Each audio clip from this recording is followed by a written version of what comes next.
Wonderful to see you at Edge Church this morning. My bracket is busted. I gotta admit, I entered into this NCAA tournament with a lot of confidence because last year I had 2 of the final 4 teams that were picked. Can I just brag for just a moment? And it's not going so well this season. In fact, the number 15th ranked St. Peter's University knocked off the number 2 Kentucky Wildcats. How is that even possible?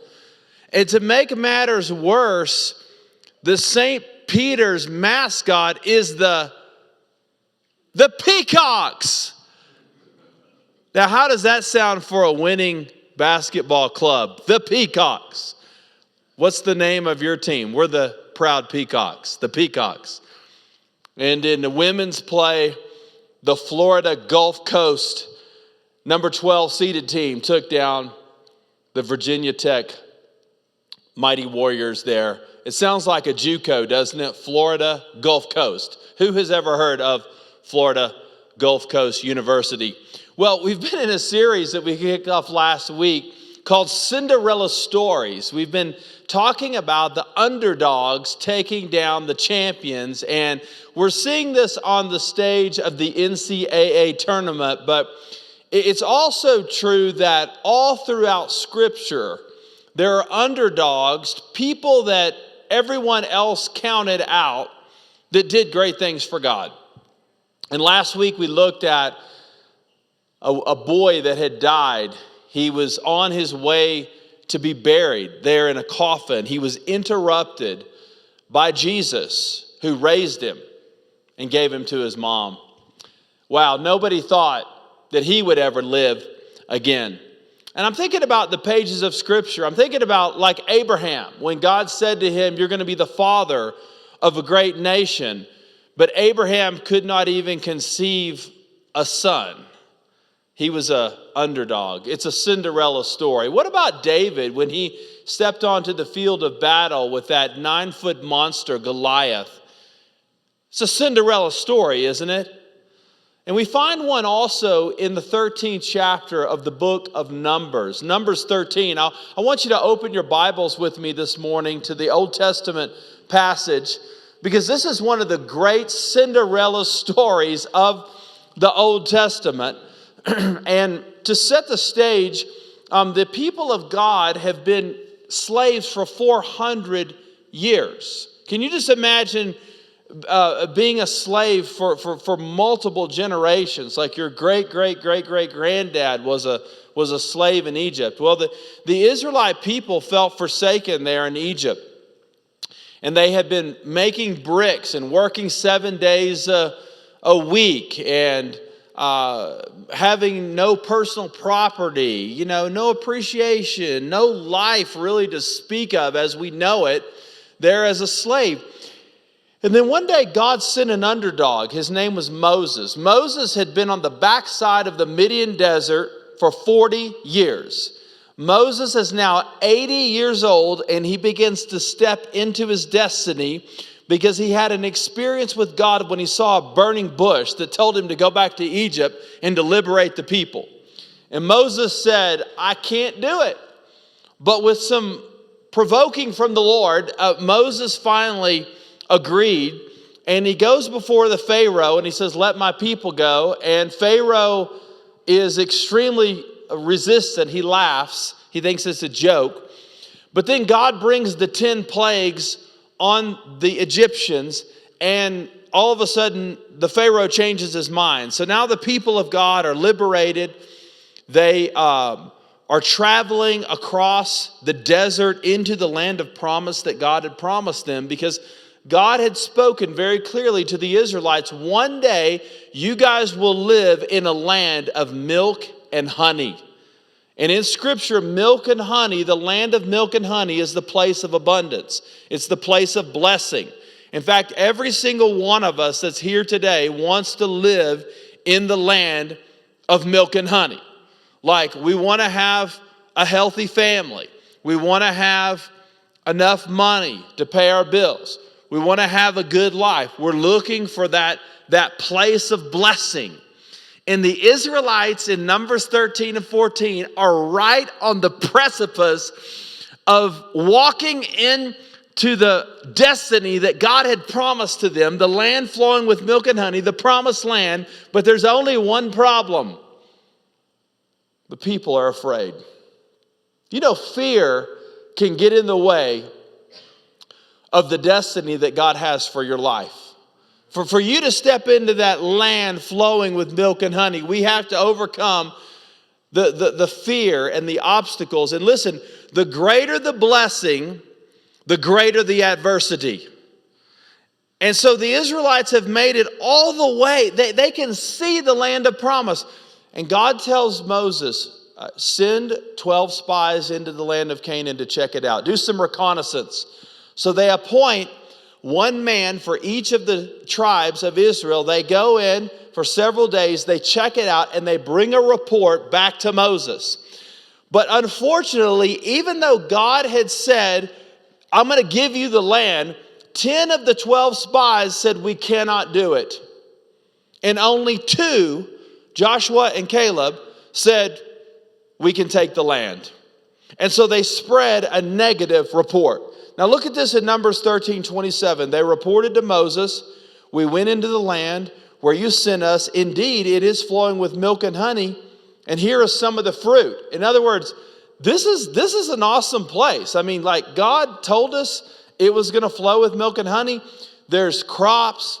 There's fertility there. There's beauty. There's water. There's crops. I mean, this is awesome. We want it. But we're afraid. The people are too big.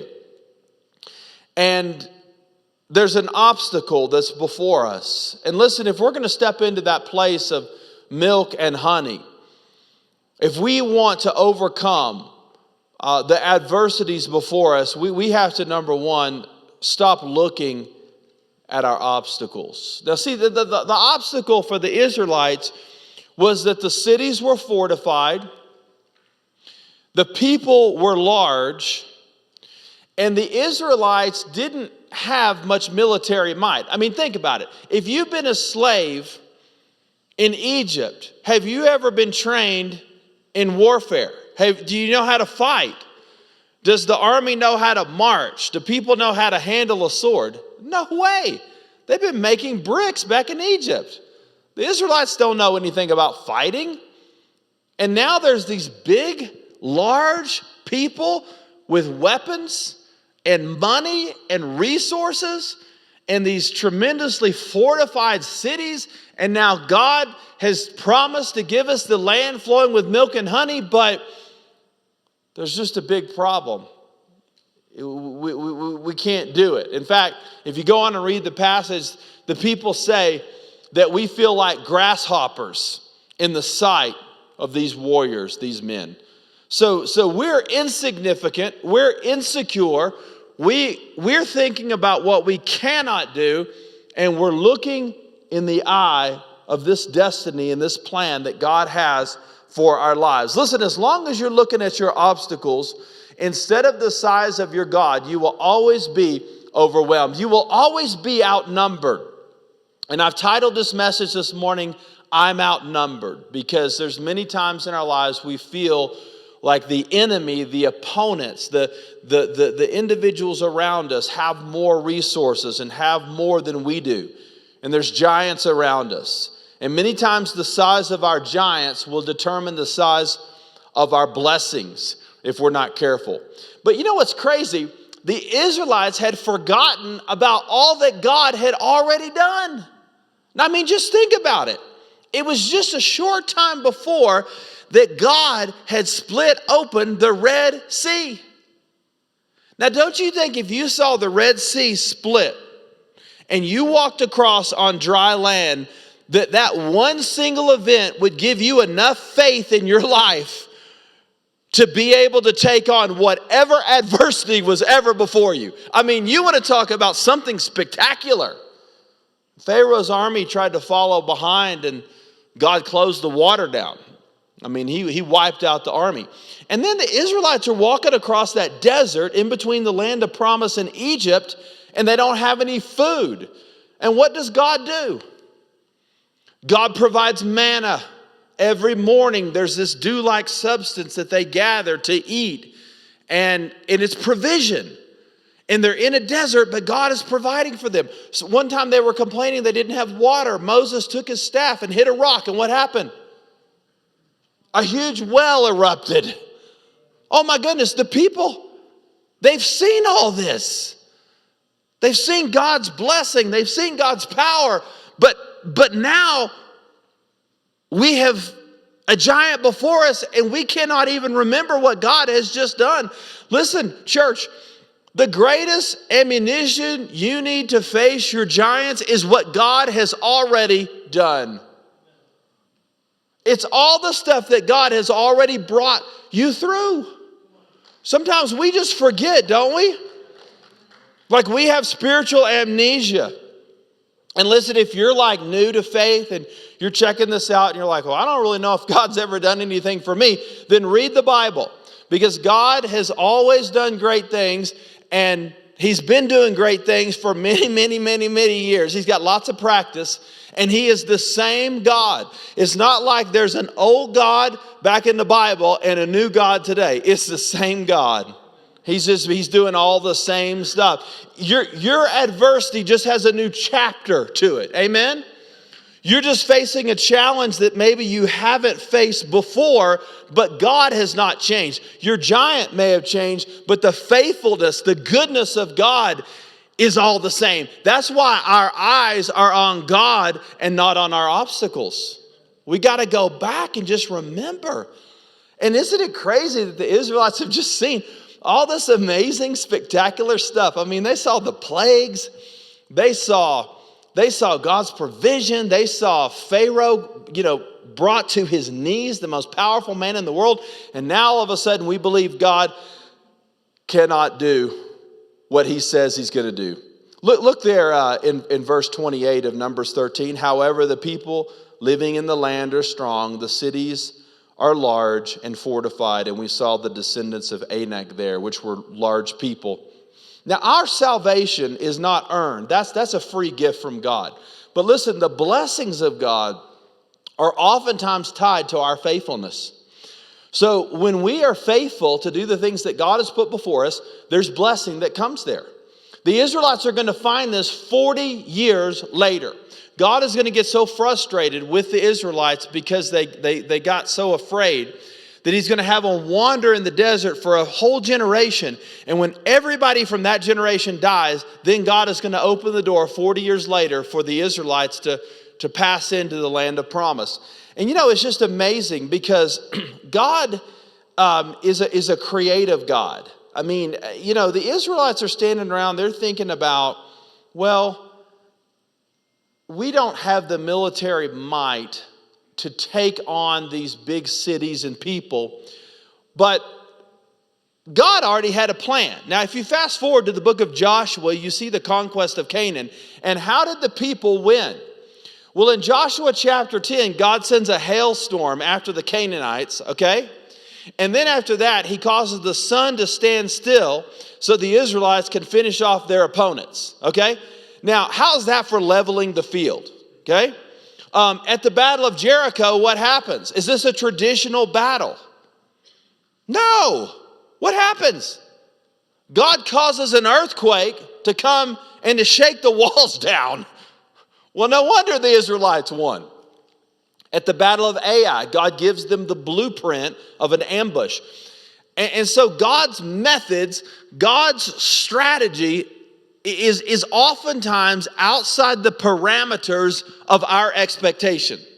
See, so when God says, I'm going to give you the land flowing with milk and honey, that doesn't mean that God is dumb. It means that God has a plan that operates outside the norm and what we normally think about. Amen? So if we're gonna overcome the obstacles that are before us, we have to remember these things. Now, I want you to think about a picture today. And I want you to put in this picture, okay, just imagine like a canvas, okay, and you're an artist. And I want you to paint yourself over here. And I want you to paint a picture of yourself, and I want you to think about the problem that you're facing right now, what your giant is, okay? And then over here, I want you to put down what your problem is, okay? Maybe it's some people at work. Maybe it's your health. Maybe it's a financial struggle. Maybe it's some other issues that are going on. And I want you to think about that giant, that obstacle, and then I want you to put yourself. And then I want you to put God in the middle of that picture. What would it look like if God was in the picture? See, a lot of times we look at our problems and we take God out of the picture. We think about ourselves and what we can do, and we think about the obstacles, what's before us. But the picture, listen, the reason that you're so stressed out this morning, the reason you're so anxious is because you have taken God out of the picture. We have to insert the deity of who God is and who God has always been.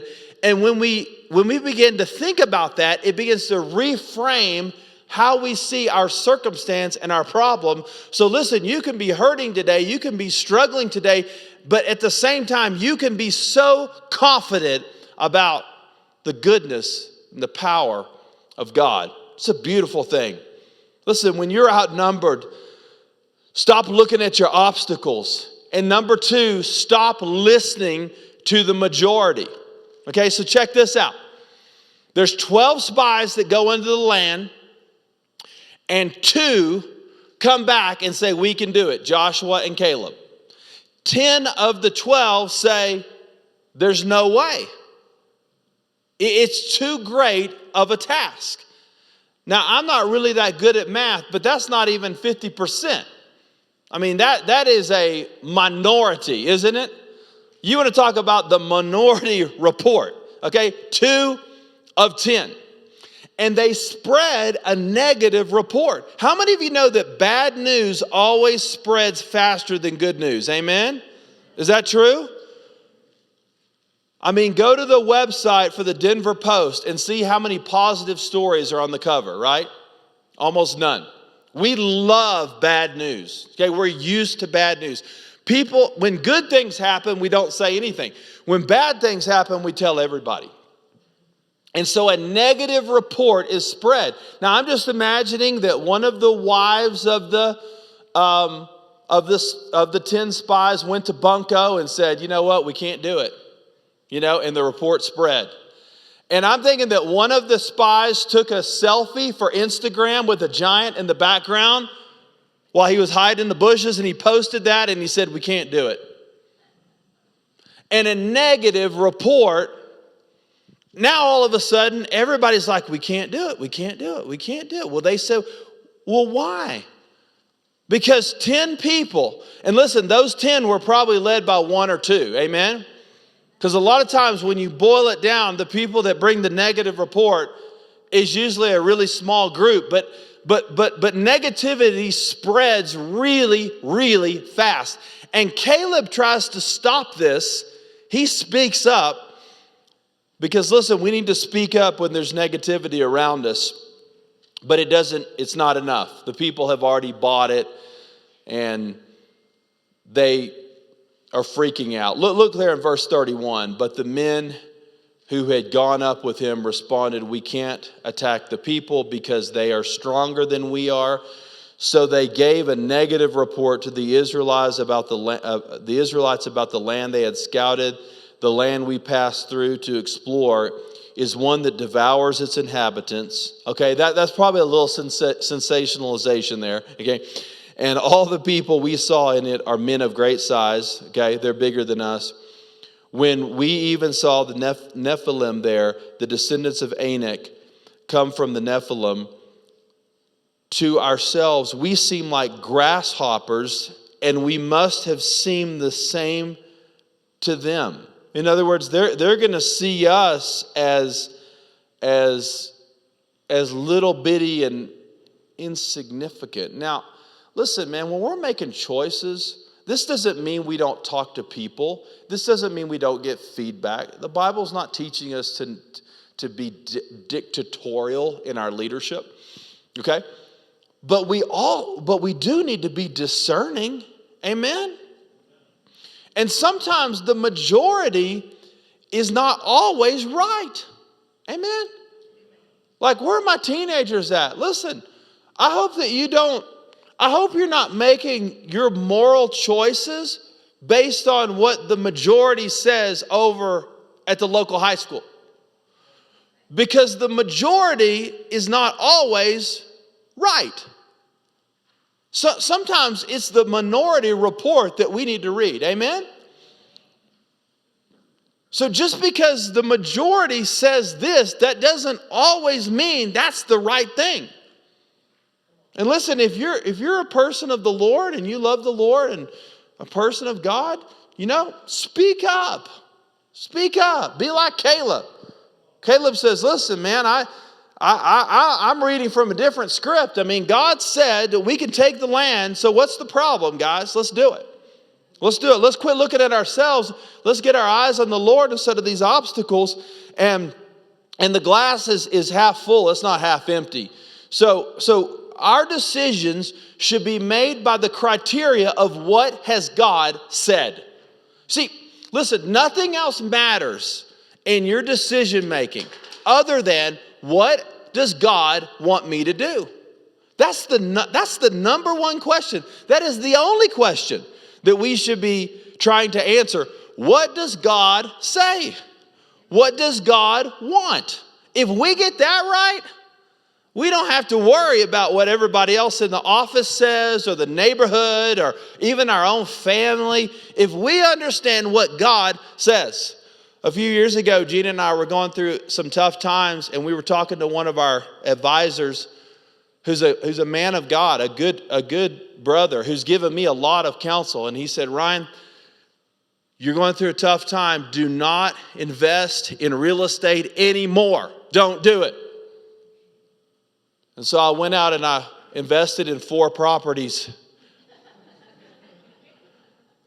It is truly one of the greatest decisions that we ever made. I'm just telling you guys, sometimes there's people that mean well, that will give you advice, okay?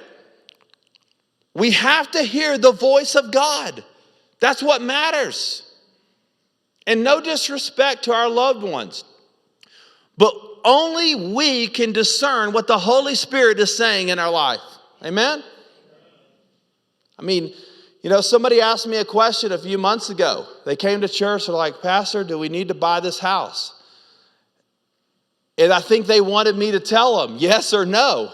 And that wasn't my answer because I don't know anything about their situation, So I'm not going to tell people stuff that I don't know the answer to. You have to discern some of those things for yourself.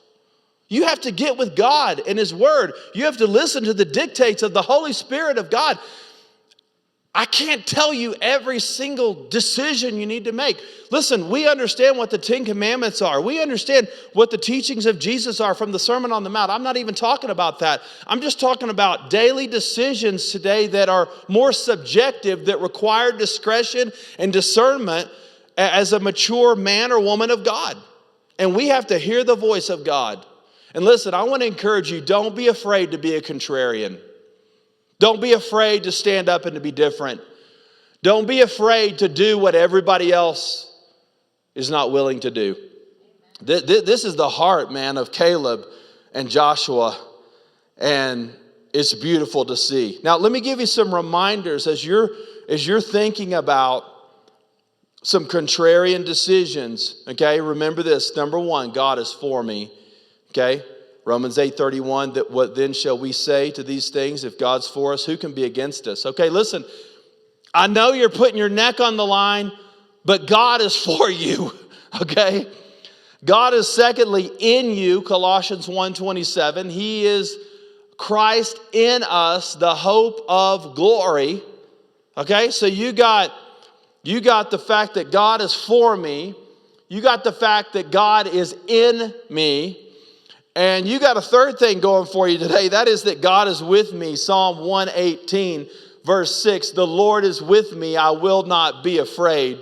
So Caleb and Joshua, I think, got this. The other 10, well, not so much. But a lot of people say, believe in yourself. I'll tell you, man, when you're making hard decisions, you need to believe in God, because when you're weak, you're strong. When you're weak, you're strong. Man, when you don't know what to do, but God has put a vision in your heart, when God has spoken into your life, you got to do it. When we were thinking about starting Edge Church, I had plenty of people tell me, don't do it. Don't start the church. We have to discern what God wants us to do. We have to do it. And the Canaanites were bigger, and they were better, and the Israelites were filled with fear, but God was for them. God was with them. Don't take God out of the equation. But there's a third thing I want you to see here today, and that is that if you're going to overcome obstacles and challenges, you can't live in the past. Okay, living in the past. Now look at Numbers 14, 1 through 4. When the whole community broke into loud cries and the people wept that night, all the Israelites complained about Moses and Aaron. Okay, so the people are freaking out. Okay, there is a full-blown panic attack in the camp of the people of God. And the people are complaining about Moses and Aaron. Now, wait a second. Who was the one that went to Pharaoh and said, let my people go? It was Moses, right? And it wasn't that long ago. And now people want to kill him. Okay? This is Moses and his sidekick brother Aaron's fault. And the whole community told them, if only we had died in the land of Egypt, or if only we had died in this wilderness. Why is the Lord bringing us into this land to die by the sword? Our wives and children will become plunder. Wouldn't it be better for us to go back to Egypt? So they said to one another, let's appoint a new leader and go back to Egypt. I mean, whoa! Wait. Would somebody pump the brakes for just a minute? The land of milk and honey is within eyesight. God has said, I'm going to give it to you. And what do the people do? We want to go back to Egypt. You know why people do that? Because many times we live in the past instead of embracing the present. See, all they had ever known was be a slave. Have somebody else tell you what to do. Be disrespected. Be oppressed. Listen, sometimes when you lived in the land of oppression for so long, you don't even know how to walk in freedom. So when you get stressed, you go back to oppression. That's why people go back to addictions like over and over and over again. People live in the past. I'm stressed. I'm anxious. I don't know what to do. What have I done in the past? Well, I'm just going to go drink all the time. I'm going to go back to the drugs because that's what I know. And one of the greatest enemies to us embracing that land flowing with milk and honey, the place of abundance, the place of blessing, is because we want to go back to Egypt. We'd rather live in the land of oppression. I've never had a good marriage before. I'll never have a good marriage. You know, everybody in my family's divorced, or they just kind of try to stick it out and they're miserable. So that's all I know. And we want to go back. We're walking backwards. I want to go back to Egypt. It wasn't because Egypt was a good place. It was just because that was what was comfortable. And if every one of us is not careful, we can go back to who we used to be. You know, the Bible says, listen, if you're in Christ, you're a what? You're a new creation. Amen? Like the old things have passed away and all things have become new. So don't go back to Egypt. Don't go back to who you used to be. Don't go back to what you used to do. It's a place of comfort. We can all do it. And sometimes it's old mindsets, like putting ourselves down. You know? Sometimes it's old habits. Sometimes it's old friends. It's old. It's the old life. It's the old life. And it's comfortable. See, look, if we go back to Egypt, at least we know we'll have a little bit of food to eat. We'll have a place to live. So I'd rather have security and live in oppression than to take a chance that maybe God is up to something great. This is the mindset of the people. And it's sad, isn't it? It's sad because, again, they've just seen all these miracles. They've just seen God do all these great things. And now they get to the edge of the blessing and they run away from it. God wants us to understand the past, but he doesn't want us to live there.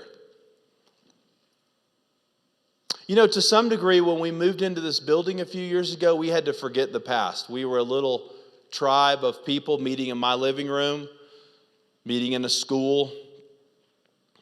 We would load everything that we had into a 26-foot trailer every Sunday after church. We would unload it every Sunday morning. For us to make that move into this facility, we had to forget who we were. There's something really healthy about that. Egypt is the place of bondage and oppression. The land of milk and honey is the place of blessing and prosperity. It's the place of God. And we go back to those old things, don't we? Look there in Numbers 13:30. Then Caleb quieted the people in the presence of Moses, and he said, "Let's go up now and take possession of the land because we can certainly conquer it." Don't you love Caleb? I mean, he's the vocal one. Okay? Joshua's right there with him, but it's Caleb that's sounding the alarm. Guys, let's go do it. If God's for us, who can be against us? What are we afraid of? And that's why in another passage in the Old Testament, it says that Caleb had a different spirit. Listen, that's my prayer for our church, is that we would be filled with people that have a different spirit. His spirit was, with God, all things are possible. What's the hesitation? What are you afraid of? And in the book of Joshua, once the land of Canaan is conquered, God gives Caleb a special portion of land just to reward him for his faithfulness. When you see what others see, you can do what others can't do. Do you see it? When you see what others cannot see, you will do what others cannot do. This is Caleb. This is Caleb. And because he could see it, he got to be a part of it. It just took a while.